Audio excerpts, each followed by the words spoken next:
Hello, good afternoon, very very good afternoon. चलिए भाई, जय हिंद मेरे भाई, सभी को राम राम नमस्कार, वालेकुम अस्सलाम, सत श्री अकाल। एक बार सभी लोग यस का कमेंट कर दें। मेरी वॉइस क्लियर आ रही है आप लोगों के पास? सब कुछ बेहतर है, क्लियर है, तो शुरुआत करें क्लास की। और हम बेसिक्स ऑफ इकोनॉमिक्स पढ़ चुके हैं, हमने बात सीख ली है सर। अगर फादर ऑफ इकोनॉमिक्स कहेंगे तो एडम स्मिथ हो जाएंगे, फादर ऑफ माइक्रो इकोनॉमिक्स कहेंगे तो अल्फ्रेड मार्शल हो जाएंगे, फादर ऑफ मैक्रो इकोनॉमिक्स कहेंगे तो जेएम कीज होंगे, फादर ऑफ इंडियन इकोनॉमी की बात होगी तो कौटिल्य या चाणक्य कह सकेंगे। अगर माइक्रो मैक्रो शब्दों की बात करेंगे तो ये रैगनर फ्रिश ने दिए होंगे। इसीलिए कहते हैं संसाधन सीमित हैं और संसाधनों का मैनेजमेंट करना ही इकोनॉमिक्स में आता है। सब कुछ बढ़िया है तो एक बार यस कह दे। यस आ गया, थैंक यू। और अब मैं बात जो शुरू कर रहा हूं, बस मैं एक ही रिक्वेस्ट आपसे करूंगा, क्योंकि इकोनॉमिक्स थोड़ा सा कंसेप्चुअल है, मतलब इसमें आपको सीखना पड़ता है। पहले पूरा फोकस करके ध्यान से हमारी क्लास को सीखना है, उसमें इस चीजों के बारे में एनालिसिस करना है। और फिर मैं क्वेश्चन भी कराऊंगा क्लास के लास्ट के 10 मिनट में। और अगर कोई डाउट क्वेरी भी होगी अगर आपकी, तो मैं वो भी लूंगा आखिरी के 5 मिनट में। इसलिए अपने डाउट, अपनी क्वेरी संभाल कर रखें। लास्ट के 5 मिनट आप लोगों के लिए हैं। जो सवाल पूछोगे बैच से रिलेटेड हो और या इसके अलावा और कहीं समस्या आ रही हो उसके बारे में मैं वो भी करूंगा। नमस्कार भाई। चलिए अब मेरी बात समझते हैं सर। बिल्कुल बढ़िया, आप लोग भी बढ़िया है, परफेक्ट हैं। आज मैं जो कराने वाला हूं उसको कहते हैं हम ब्रांचेस ऑफ इकोनॉमिक्स। ध्यान से सुनना मेरी बात। देखिए, जब हम बात ब्रांचेस की करते हैं, यानी कि जो अर्थशास्त्र है उसकी शाखाओं की बात करें, जिन्हें हम ब्रांचेस कहते हैं इकोनॉमिक्स की। और इन ब्रांचेस के अंदर जैसे सबसे इंपॉर्टेंट होता है सर, एक होता है हमारे पास माइक्रो और दूसरा हमारे पास होता है मैक्रो। लेकिन अगर मैं एक जनरल व्यू में बात करूं, देखो हर क्वेश्चन का आंसर करने में ना आपको कीवर्ड की जरूरत पड़ती है, पूरे क्वेश्चन की भी जरूरत नहीं पड़ती। तो एक शब्द है माइक्रो और एक शब्द है मैक्रो, क्योंकि आप हिंदी में इनको पढ़ लीजिए, फिर भी ध्यान से सुनिएगा। जब मैं कहता हूं कि माइक्रो क्या है, तो जब हम कोई शब्द लेते हैं ना छोटा, ध्यान से सुना, छोटा, कोई छोटी चीज के बारे में बात करते हैं। और जब मैं बात करता हूं मैक्रो मतलब बड़ा, बस दिमाग में ये बात होनी चाहिए, बड़ा क्या है? तो बड़ा है मेरा देश।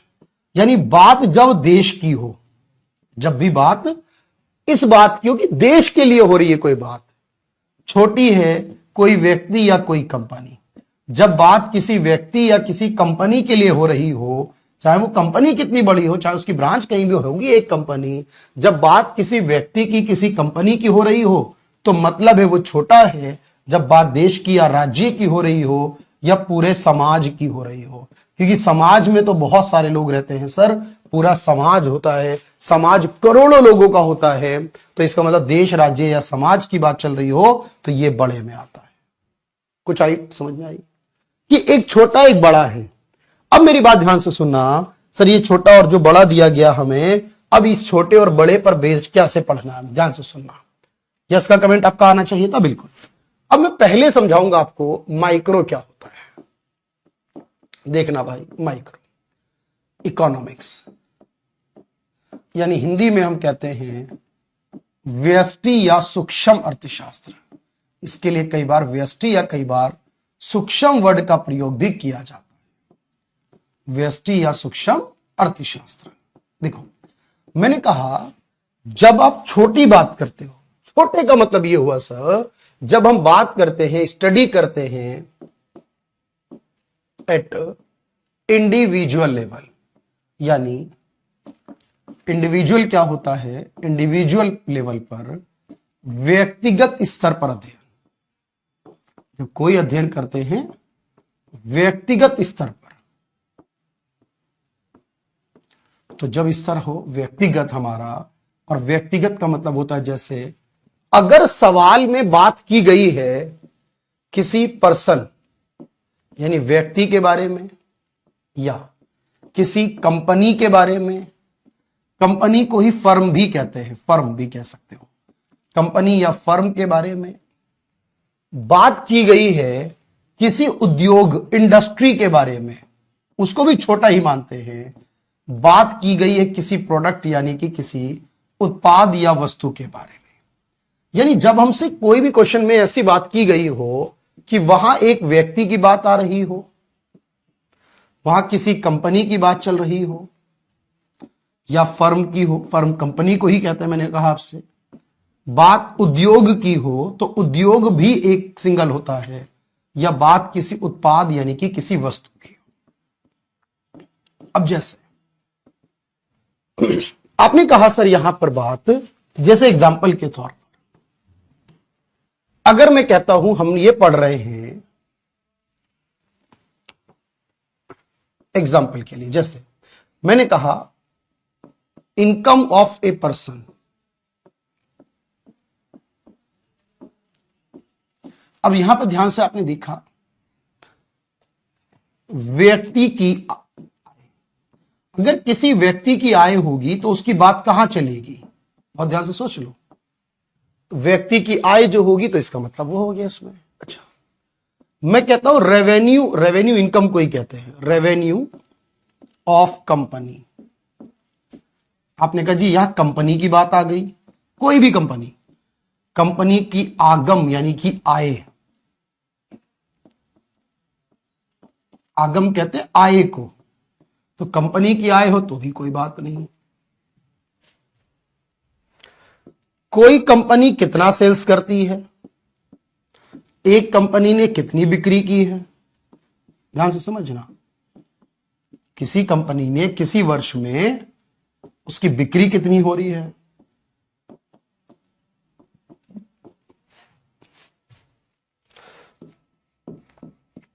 प्रॉफिट ऑफ कंपनी या फर्म, किसी कंपनी ने कितना लाभ कमा लिया है साल भर में, कंपनी ने लाभ कितना कमाया है, या इंडस्ट्री के बारे में, किसी व्यक्ति के बारे में, या प्राइस ऑफ प्रोडक्ट, वस्तु की कीमत, कीमत हमेशा एक मानी जाती है। वस्तु जो है, कोई वस्तु तो उसकी कीमत कितनी है, ध्यान से समझते रहना, नोट्स बढ़िया बनाना। मैं कहता ना जीएस में सबसे खास होता है आपके लिए कंटेंट बड़े अच्छे से तैयार करना, या मैं कहता हूं वेजेस ऑफ ए लेबर, कोई श्रमिक है उसको मजदूरी दी गई है, अब कोई इंसान है ना श्रमिक, तो श्रमिक की मजदूरी है। यानी यहां एक सवाल ध्यान में रखना, जब भी बात आ जाए वेज के बारे में, वेज यानी मजदूरी के बारे में या कीमत के बारे में, ध्यान रखना ये बात मेरी, कि जब भी मुझसे कहे कि बताओ प्राइस थ्योरी किसमें आती है, यानी प्राइस की बात किसमें आती है, या वेज यानी मजदूरी की बात किसमें आती है, अलग से पूछता है, तो याद रखो वेज की बात हो या प्राइस की, मूल्य सिद्धांत हो या मजदूरी सिद्धांत, इसे कहते हैं मूल्य सिद्धांत हो या मजदूरी सिद्धांत, कौन सी इकोनॉमिक्स में आएंगे,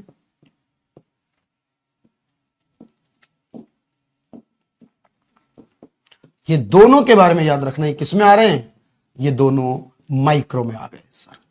इन दोनों की बात जो होगी वो हमेशा माइक्रो में होगी।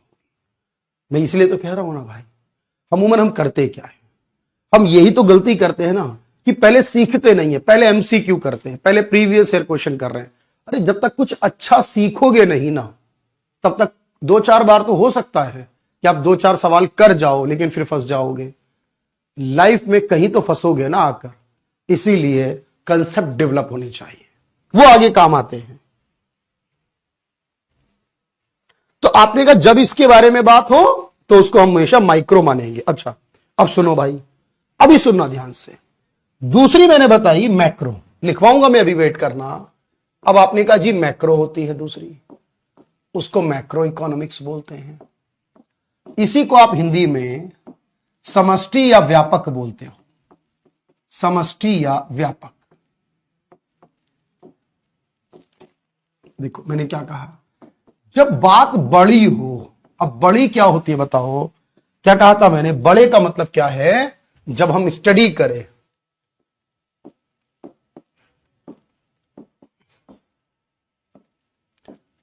कलेक्टिव, होल, एंटायर या एग्रीगेट, मतलब ये सारे शब्द आ सकते हैं। मैंने कहा ना क्वेश्चन में एक एक सवाल दिखाऊंगा आपको। जो बच्चे परेशान रहते ना, होता नहीं इकोनॉमिक्स जीएस। जब आप कह रहे हो कि स्टडी की जाए समग्र, सामूहिक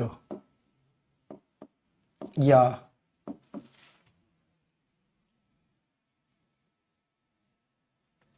संपूर्ण स्तर पर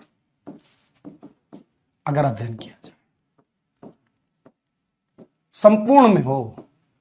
क्या है संपूर्ण? संपूर्ण का मतलब है जैसे बात हो सोसाइटी की, अब सोसाइटी में बहुत लोग होते हैं। बात हो कम्युनिटी की, तो एक कम्युनिटी में बहुत लोग होते हैं। बात हो राज्य की, करोड़ों लोग होते हैं राज्य में, या बात हो देश की। बहुत ध्यान से सुनो। यानी जब मैं आपसे कहूं कि कोई बात जिसमें समाज का जिक्र आ रहा हो, समुदाय की बात हो रही हो, राज्य की बात हो, या देश के बारे में बात हो। अब आप कहेंगे जैसे, मान लो मैं एग्जांपल ले रहा हूं। मैंने कहा जब मैं ये कहता हूं नेशनल इनकम, तब आपके दिमाग में क्या आया? इसका मतलब सर ये आया कि एक राष्ट्र की आय है। मतलब राष्ट्रीय आय जब मैं निकालूंगा, या इसी के लिए एक शब्द इस्तेमाल करते हैं GDP, national income and GDP. अब इनमें डिफरेंस होता है वो बाद में बताऊंगा, लेकिन अगर मैं कहूं जीडीपी निकाली या नेशनल इनकम निकाली, तो राष्ट्रीय आय भी देश की होती है और जीडीपी भी देश की होती है। तो मान लो अभी मान लो राष्ट्रीय आय भी देश की होती है और जीडीपी जो वर्ड है वो भी देश का होता है। अच्छा, अगर मैं कहूं पर कैपिटा इनकम, प्रति व्यक्ति या औसत आय। अब एक बात जो है ये कंफ्यूज करेगी आपको कि प्रति व्यक्ति या औसत आय। तो मेरे भाई एक बात दिमाग में रखना, जो प्रति व्यक्ति होती है ये हमेशा एक व्यक्ति की नहीं होती है, ये बहुत सारे व्यक्तियों की होती है। क्योंकि बच्चों को लगता है कि सर प्रति व्यक्ति आय का मतलब होता है एक व्यक्ति की आय। मेरे भाई नहीं, प्रति व्यक्ति या औसत आय जो वर्ड है, औसत आय का मतलब है एक से ज्यादा लोगों का। बताओ सोच के, अगर मैं कहता हूं मेरी इनकम है तो ये क्या हुआ? अगर मैं कहूं मेरी इनकम है तो क्या हुआ? माइक्रो। हम सबकी इनकम का एवरेज 10,000 है, हम सबकी इनकम का एवरेज। तो एवरेज कितने का हुआ? ज्यादा का हुआ ना। हम कहते हैं हमारे भारत के लोगों की प्रति व्यक्ति आय इतनी है, भारत के लोगों की है, एक इंसान का एवरेज नहीं है। या मैं कहूं आपसे एवरेज प्राइस, तो एवरेज का मतलब है सर एक से ज्यादा कीमत के हो गए, क्योंकि एवरेज निकलता ही एक से ज्यादा का है। औसत की बात करें, कीमत अगर औसत बन गई तो औसत मतलब एक से ज्यादा हो गया। बहुत ध्यान से, ये सब मैं आपको सिखाऊंगा। ये हमारा पूरा सिलेबस है, हमने आपको सिलेबस की पीडीएफ दी होगी, देखो उसमें राष्ट्रीय आय का पूरा 1 से 2 क्लास चलेगी, जीडीपी उसी में आएगा। अभी तो मैं सिर्फ ये समझा रहा हूं कि इसमें क्या माइक्रो में जाएगा, क्या मैक्रो में जाएगा, इसको थोड़ा हाईलाइट करिए, फिर मैं एक एक करके चैप्टर शुरू करूंगा। ठीक है? अच्छा, इसी प्रकार देखो कि आपने कहा सर एवरेज प्राइस हो गया। मान लो मैं कहता हूं कि गरीबी की बात आई, या बेरोजगारी या रोजगार की बात आई। ये मत कहना कि बेरोजगारी आएगा तो रोजगार नहीं। अगर मैं कह दूं गरीबी या बेरोजगारी, तो गरीबी हो या बेरोजगारी हो हम पूरे देश की निकालते हैं। गरीबी और बेरोजगारी हो तो सबके लिए निकालते हैं, कोई एक के लिए थोड़ी निकलती है गरीबी बेरोजगारी। या मैं आपसे कहूं महंगाई हो गई है, महंगाई हो गई, महंगाई आ गई, तो किसी एक के लिए महंगाई होगी। इन्फ्लेशन या डिफ्लेशन आ जाए, कीमत बढ़ जाए या घट जाए, यानी मुद्रास्फीति हो जाए, बढ़ जाना या घट जाना, ये सब सिलेबस में है मेरे भाई। सिलेबस देखो लिया हुआ है आपके पास, तो ये सब सिलेबस में है। लेकिन अभी ये सीख लो, ये छोटा है या बड़ा है पोर्शन, तो महंगाई बढ़ेगी या घटेगी तो सबके लिए होगी सर। अगर मैं कह दूं आपसे एग्जाम्पल के लिए इकोनॉमी की ग्रोथ, अब जो हमारी इकोनॉमी है, अगर मैं उसकी ग्रोथ निकालूं, उसका डेवलपमेंट निकालूं, तो मेरे भाई इकोनॉमी मतलब तो मैंने कल बताया ना था देश होता है सर। अब देश की समृद्धि और विकास, ये पूरे देश की समृद्धि की बात हो रही है, पूरे देश की।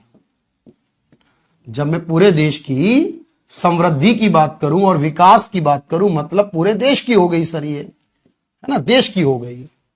मतलब जो देश के लिए जाएगा, जैसे अगर मैं कहूं aggregate demand and aggregate supply, अगर मैं निकालूं सभी की मांग, देखो सिर्फ डिमांड सप्लाई का मतलब होता है एक की डिमांड सप्लाई, और जब मैं सबके लिए बोलता हूं तो उसको बोलते हैं aggregate demand and aggregate supply. Hindi में कहूं तो समग्र मांग और समग्र पूर्ति। ये ध्यान रखना, समग्र कह दिया गया, सबके लिए हो गया सर, ये शब्द है इसमें। अब ध्यान से समझो भाई, इसका मतलब ये हुआ कि सर अगर मेरे पास कभी भी एग्जाम में सवाल आए, जैसे कि बताओ इनकम थ्योरी किसमें होती है, इनकम के मामले किसमें होते हैं, बताओ एम्प्लॉयमेंट या अनएम्प्लॉयमेंट, रोजगार की बात कौन सी पॉलिसी इकोनॉमिक्स में होती है, या बताओ ग्रोथ की बात कौन सी उसमें होती है।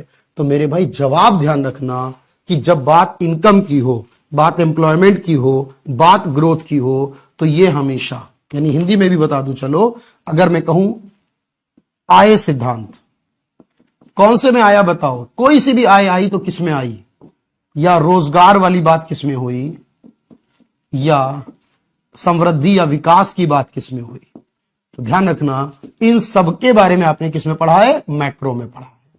इन सब के बारे में किस में पढ़ा है, मैक्रो में पढ़ा है। तो जब बात हो सबके बारे में, तो ये सब चीजें मैक्रो में आ गई सर। जैसे इन्फ्लेशन डिफ्लेशन मतलब महंगा हो जाना, जब बहुत सारी चीजें बढ़ जाती है, लोगों का खर्चा बढ़ जाता है, या तरक्की करना, विकास करना, देश आगे बढ़ रहा है, देश चल रहा है ऊपर की तरफ, तो ये सब आ जाएगा। लेकिन अगर मैं कह दूं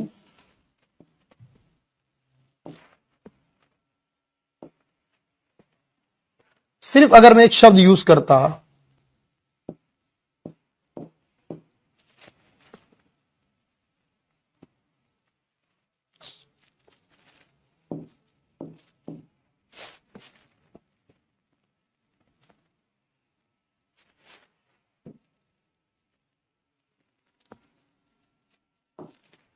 अगर मैं एक वर्ड यूज करता डिमांड सप्लाई, तो डिमांड का मतलब एक ग्राहक कर रहा है या एक बेचने वाला कर रहा है। हम एक की बात मान लेते हैं उस समय, लेकिन जब सब करते हैं तो उसके लिए मानते हैं एग्रीगेट शब्द।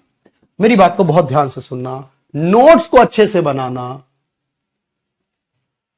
अन्वेष मेरे भाई, अभी बात समझो। अब आपने कहा सर ठीक है हम लिख भी लेंगे, बट कुछ आएगा काम का, जरा देख के बताना, बड़े प्यार से समझ के देख के बताना।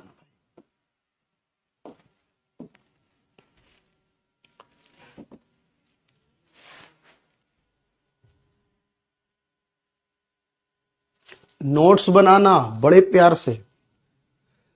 इस बार सिलेक्शन की बात करनी है बस सीधी, और कोई बात नहीं कि सर सीख लेंगे ऐसा कर लेंगे। मेरे भाई सवाल को जरा पढ़ के बताना, क्या लिखा है सवाल में। निम्नलिखित में से कौन सी अर्थशास्त्र की वह शाखा है जो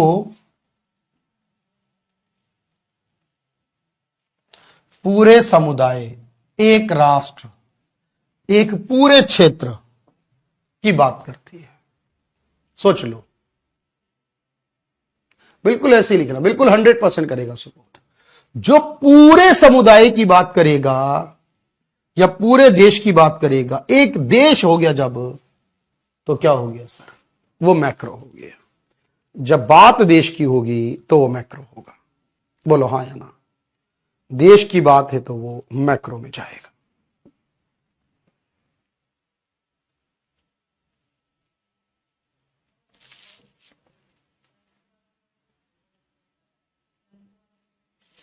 सवाल समझो। आतिश को व्यक्तिगत निर्णय लेने वाली इकाइयां, व्यक्तिगत, जैसे उपभोक्ता यानी एक ग्राहक, जैसे फर्म। अब बताओ, सारे सोर्स आ जाएंगे, पहले पढ़ तो लो फिर प्रैक्टिस में करोगे तो फिर कहोगे सर ये वाला तो CHSL में आया था, मैं तो CGL दे रहा हूं। क्या दोबारा वो CGL में नहीं आ सकता जो CHSL में आया? जो CDS में आया क्या वो CGL में नहीं आ सकता? सोर्स तब होती है जब प्रैक्टिस कर रहे होते हैं। अभी तो पढ़ने वाली प्रैक्टिस कर रहे हैं। तो आपने कहा जो एक के विषय में बात करेगा, एक के बारे में, वो माइक्रो होगा। बड़े प्यार से समझिए, व्यक्तिगत मतलब एक, जहां एक हो जाए वहां माइक्रो, जहां सब हो जाए वो मैक्रो।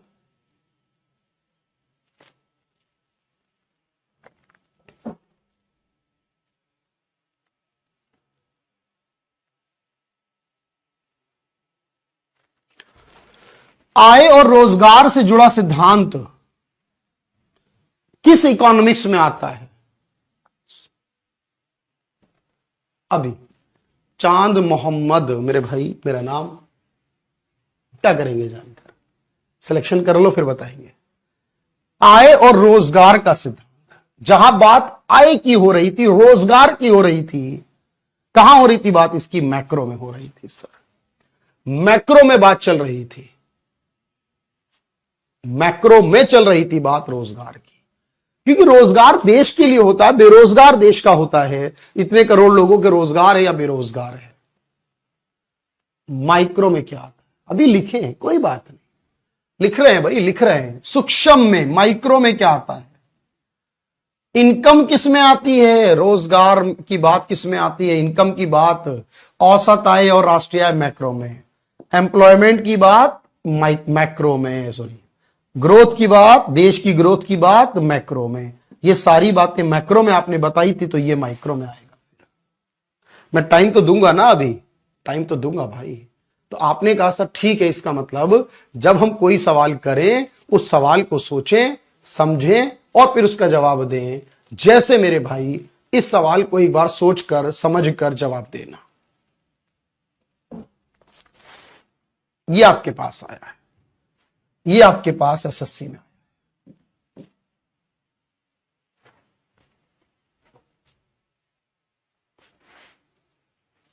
बोलो,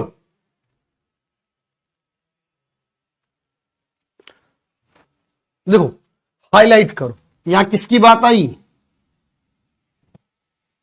यहां किसकी बात आई? और यहां किसकी बात? देख लो। जब बात रोजगार और बेरोजगार होता है तो मैक्रो। जब बात औसत आय होती है मतलब मैक्रो। जब बात महंगाई की हो तो सबके लिए बढ़ती है मैक्रो। बस बात खत्म। जो बच गया वो माइक्रो। क्योंकि वैसे भी किसकी बात कर रहा है? टिस्को कंपनी। टिस्को क्या है? कंपनी है।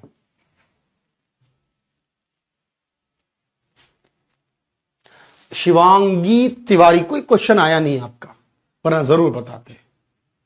प्रति व्यक्ति आय जान गए आप।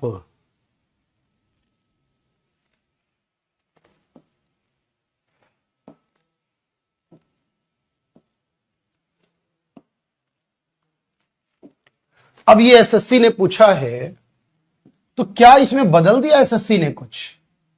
क्या SSC ने कुछ बदला है इस सवाल के जवाबों में? बहुत चलेगा। टिस्को का मतलब है टाटा आयरन एंड स्टील। अभी तो नहीं तनु, बिल्कुल। सोचना एक एक बात। यहां बात है अनएम्प्लॉयमेंट, यहां बात है प्रति व्यक्ति आय, यहां बात इन्फ्लेशन। तो पिछले सवाल में भी तो यही था, जहां अनएम्प्लॉयमेंट हुआ सबके लिए, प्रति व्यक्ति आय मतलब एक से ज्यादा लोगों की, इन्फ्लेशन का मतलब भी सबके। और या तो वैसे लिखा है सोल्ड बाय BSNL। BSNL क्या है? कंपनी है सर एक। तो कंपनी क्या होता है? माइक्रो। ऐसे क्वेश्चन आते हैं, इन्हें करना होता है। दिमाग में एक ही बात होनी चाहिए कि सर जब बात देश की हो रही तो मैक्रो, एक इंसान एक कंपनी की हो। नोट्स साथ में बनाने हैं। देखो, अगर मैं आपसे कह दूं ना कि नरेश मेरे भाई, चलो देखते हैं सर, एक बार मुझे यस चाहिए सबका, कि कोई दिक्कत नहीं आएगी, सब बढ़िया से समझ में आ गया। यानी हमें क्वेश्चन में आंसर ढूंढना पड़ता है कि भाई ये गलत है, ये सही हो सकता है, इनकी पॉसिबिलिटी है। ठीक है, इसे करो।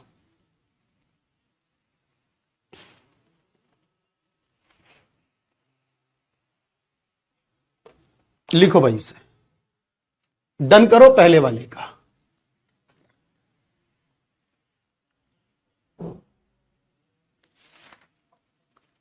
लिख लो भाई।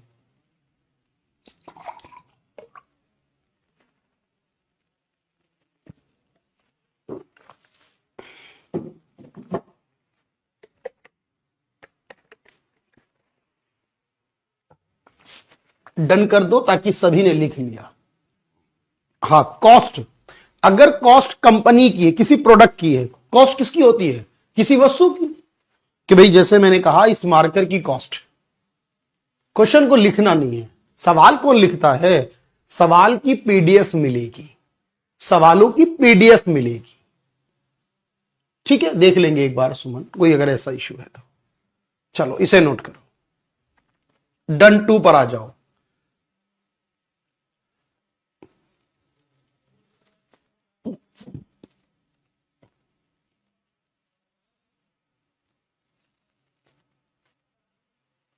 डन 2।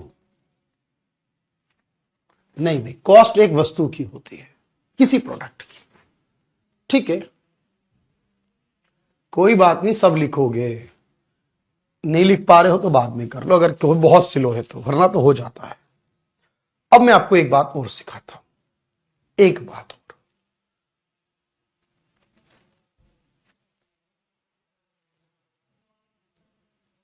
बहुत ध्यान से सुनना, पूरा फोकस, पूरी बात। देखो, अगर मैं ये कहूं आपसे कि आजकल एक तरीके का सवाल आ रहा है, कभी कभी ऐसी स्थिति आती है, क्योंकि सर ये तो कॉमन क्वेश्चन है, हर एग्जाम में आता है, लगभग हर लेवल पे आता है। बट जब एग्जामिनर 2-4 ऐसे क्वेश्चन बनाता है ना जो आपको नहीं आते, तो फिर दिक्कत होती है। मैं सारा बताऊंगा। अब मेरी बात सुनो, अब मेरी बात सुनो, नोट्स भी प्रोवाइड हो रहे हैं आपको डेट वाइज। अब सुनो मेरी बात, ठीक है? कुछ रह गया तो मैं बताऊंगा आपको। देखो, 2 स्थिति होती है। अच्छा, मैं क्या कहता हूं, बहुत ध्यान से सुनना मेरी बात। अगर मैं कहूं एक बात ये क्या है, ध्यान से सुनना, क्या है, और एक है क्या होना चाहिए।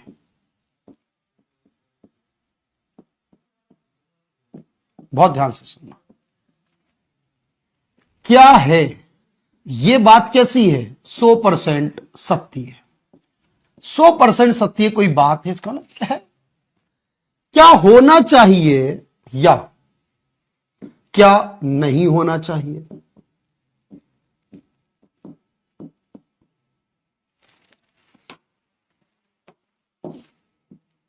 बहुत ध्यान से, क्या होना चाहिए, क्या नहीं होना चाहिए।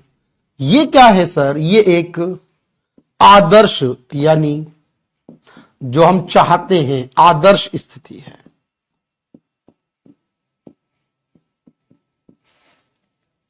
अब मैं कहता हूं सुनना, भारत में गरीबी है या बेरोजगारी है या नहीं, बताओ। जब मैंने कहा गरीबी है, बेरोजगारी है, तो जी है, बात हो गई। अगर मैं कहूं सरकार को गरीबी और बेरोजगारी कम करनी चाहिए,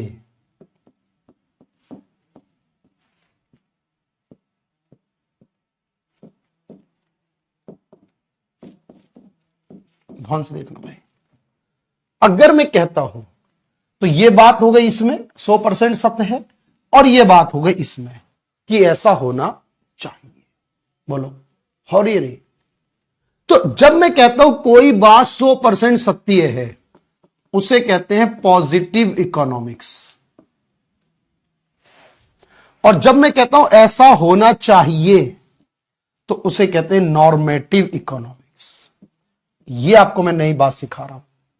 यही होता है जब हम प्रीवियस ईयर क्वेश्चन का एनालिसिस करते हैं ना, बार बार हम देखते हैं 2-4 सवाल किसी बच्चे के क्यों छूट रहे हैं। इसलिए छूट रहे कि एसएससी वालों ने भी या कोई और एग्जाम वालों ने भी 1-2 सवाल इधर उधर के दिया है। तो आपकी स्थिति क्या होनी चाहिए कि आपको वो भी आने चाहिए, परफेक्शन तभी तो आएगा ना। तो अब देख लो ध्यान से, 2 बातें हो गई। जब भी सवाल में आ जाए है या चाहिए, फर्क है। बोलो। तो मेरी बात ध्यान से सुनना, मैं लिखवाता हूं, साथ में लिखना, साथ में लिखना। पहला इसमें पॉजिटिव इकोनॉमिक्स,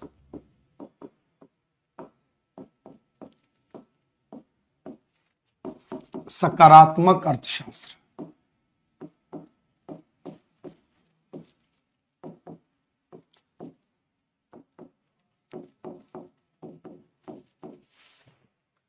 अब जब मैंने कहा सकारात्मक, तो इसका मतलब है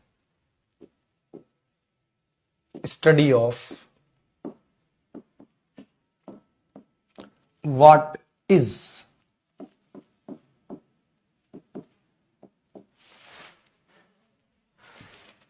क्या है का अध्ययन करना।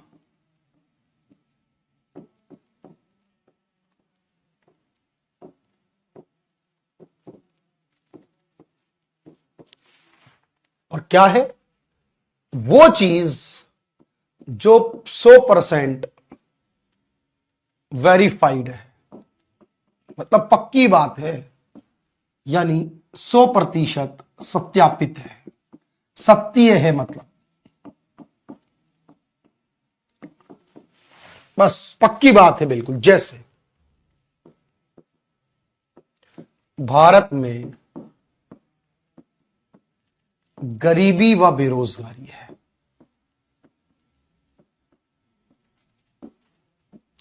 भारत में आय असमानता भी है,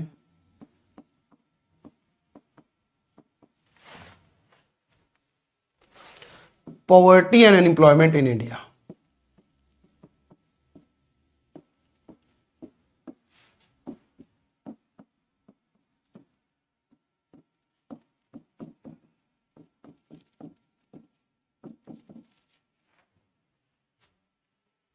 या अधिक मुद्रा आपूर्ति, ज्यादा पैसा हो जाए, अगर नोट छापते जाए सरकार, नोट छापती जाए तो क्या होगा? अधिक मुद्रा आपूर्ति महंगाई को बढ़ाती है। की बात है ये, बिल्कुल ऐसा होता है। तभी तो आरबीआई नोट छापता है, ध्यान ध्यान से, बिल्कुल। हाई मनी सप्लाई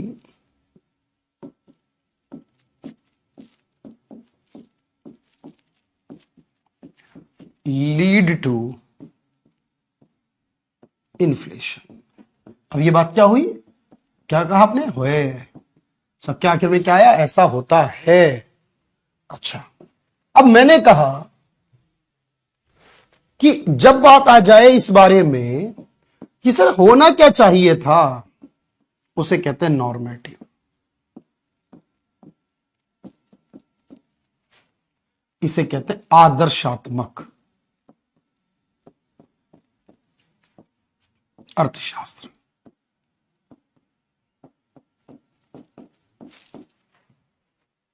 ठीक है, इसमें क्या है? जब मैंने कहा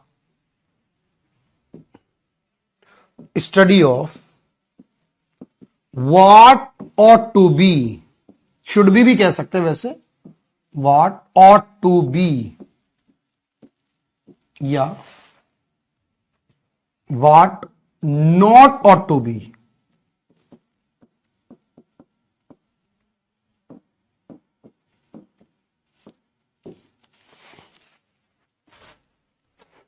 क्या होना चाहिए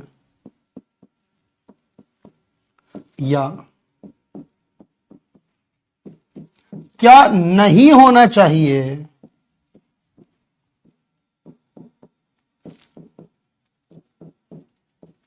का अध्ययन करना।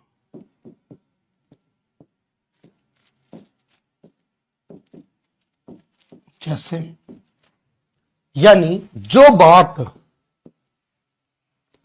आइडियल सिचुएशन को बताए,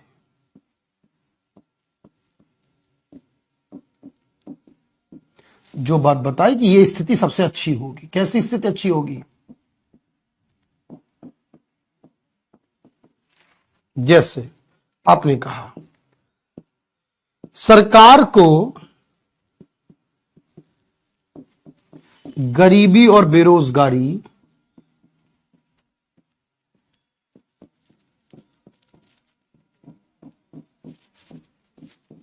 कम करनी चाहिए।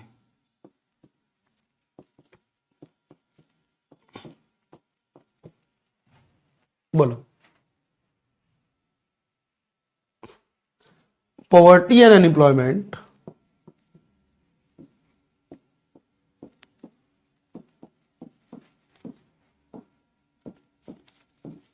should reduced by government. Should और बात देखिए, या आरबीआई को महंगाई नियंत्रित करनी चाहिए।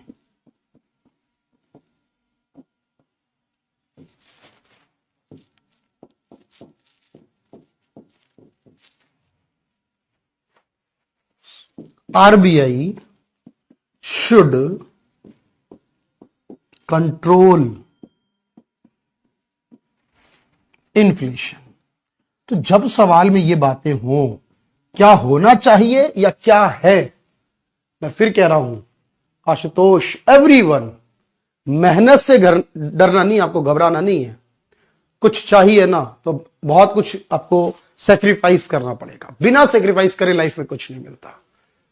आपने पढ़ना है, आपको यह विश्वास करना है खुद पर भी और सामने वाले टीचर पर भी कि हम जो पढ़ेंगे ना वो सबसे बेहतर होगा। नहीं होगा मिस कुछ भी।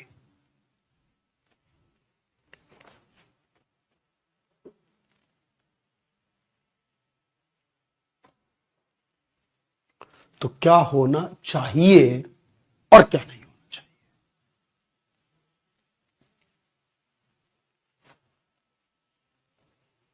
बोलिए। डन करिए इसे।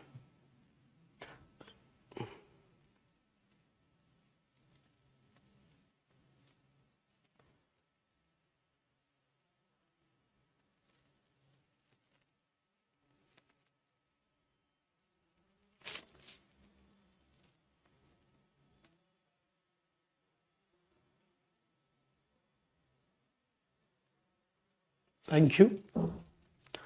इसको ध्यान रखिए।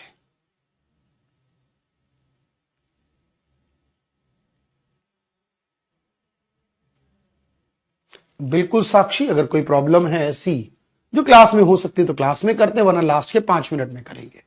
अब बता दीजिए अपनी प्रॉब्लम, सॉल्यूशन करेंगे, उम्मीद करते हैं। चलो भाई, सवाल कैसा आता है सर, जरा वो दिखाइए।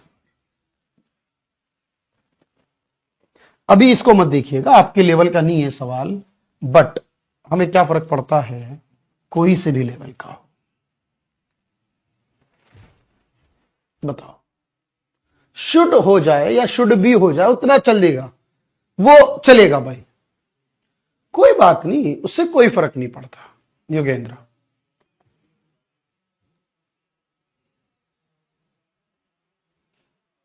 शुड भी या ऑट टू भी होता है वैसे। मार्केट कॉस्ट भी आएंगे माइक्रो, रुद्रांश, माइक्रो में बाजार, एक बाजार होता है सामान बेचने की जगह, वहां भी डिमांड सप्लाई होती है, माइक्रो। लागत भी माइक्रो हो जाएगा। महेश, अभी थोड़ा सा वक्त दीजिए। क्या लिखा, सरकार को बेरोजगारी को नियंत्रित करने के लिए उपाय करने चाहिए। आइडियल बताना था ना, तो चाहिए ऐसा।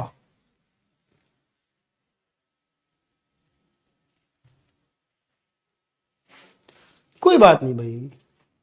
अब देखो, आपने कहा ठीक है सर, देखो ये एसएससी ने पूछा था, इसलिए मैं कह रहा हूं एसएससी ने पूछा था। को लगता है ना सर, क्या एसएससी ये पूछ रहा है या नहीं? मेरे भाई, ये है आपके पास एसएससी का पूछा हुआ सवाल, ये रहा, एसएससी ने पूछा था।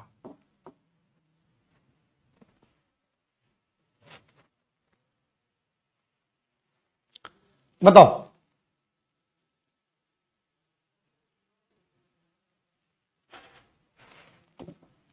क्या होना चाहिए? ये तो होता है नॉर्मेटिव, क्या है? ये होता है पॉजिटिव। इसलिए मैंने कहा ना, एक आध बार कोई ऐसी बात आती है बुनियादी, मतलब बुनियादी शब्द के अलग इंटरनली स्ट्रांगली उसकी रूट वर्ड से होता है ये। एक आखिरी बात, अच्छा एक आखिरी बात, जब मैं कहता हूं कोई इकोनॉमिक एक्टिविटी करते हैं तो उससे एनवायरनमेंट को नुकसान पहुंचता है। जब मैं कोई काम करता हूं उससे एनवायरनमेंट को नुकसान पहुंचता है। एक वर्ड आता है एनवायरमेंटल इकोनॉमिक्स।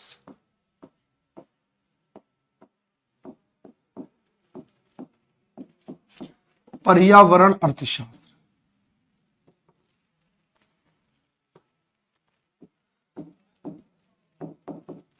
पर्यावरणीय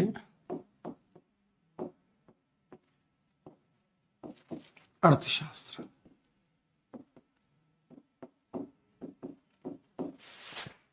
इसका मतलब क्या है?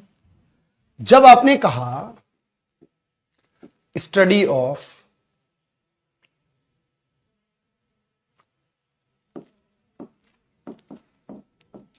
नेगेटिव या इनवर्स या एडवर्स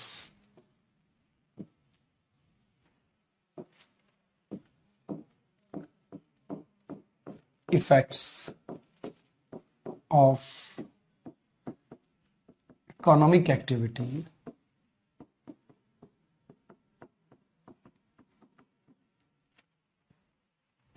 ऑन एनवायरमेंट।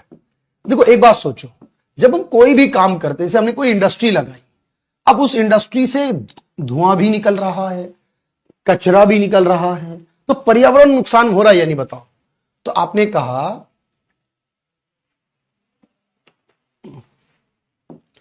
आर्थिक क्रियाओं के या अर्थशास्त्र के कोई भी काम किया आपने, अब आपने खेतों में उत्पादन किया फसल की और फसल में आपने यूरिया डाल दिया और केमिकल डाल दिया, नुकसान होगा नहीं होगा बताओ? आर्थिक क्रियाओं के पर्यावरण पर पड़ने वाले नकारात्मक प्रभावों का अध्ययन।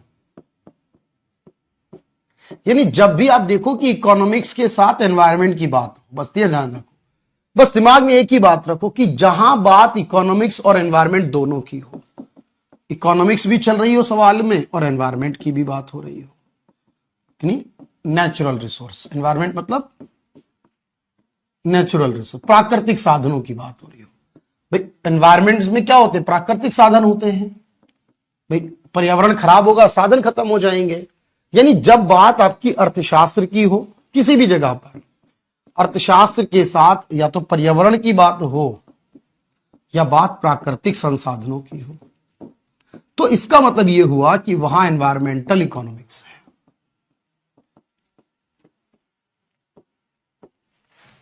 बोलो, बिल्कुल क्लास पीएनजी तो आएगी, बिल्कुल मिलेगी। तो आपने कहा ठीक है सर, जैसे एक सवाल आया,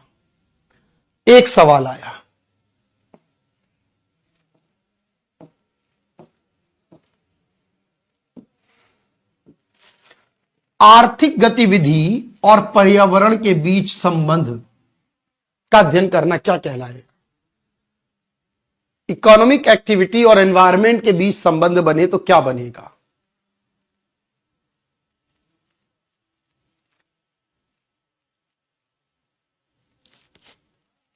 तो यह संबंध हो गया एनवायरमेंटल इकोनॉमिक्स।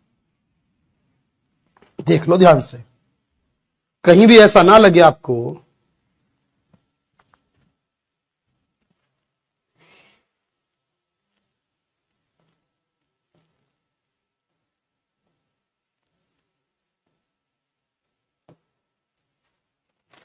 अर्थशास्त्र की वे कौन सी? प्राकृतिक संसाधनों के भंडार की कमी और प्रदूषण की बात करती है। कौन सी इकोनॉमिक्स है वो?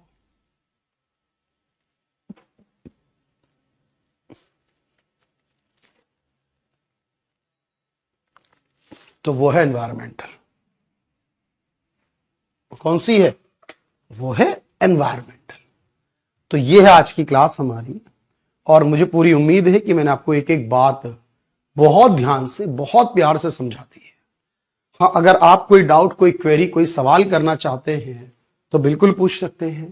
देखो, क्लास की पीएनजी आपको एवरीडे की क्लास के डेट के साथ मिल जाती है।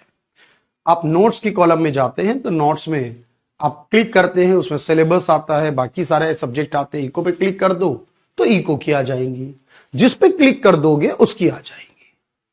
ठीक है, बताएं मुझे कैसी रही आज की क्लास। हो जाएंगे सवाल आपसे, खुद में कुछ विश्वास बढ़ा क्लास के बाद। इतना ही था, हाँ, ये टॉपिक इतना ही था, एक छोटा टॉपिक था ये, मतलब इसे ये बताना था माइक्रो मैक्रो, ये सारा टॉपिक था। ठीक है, मतलब हमने छोटे छोटे टॉपिक बना रखे ना जो आपको समझ में भी आते रहे।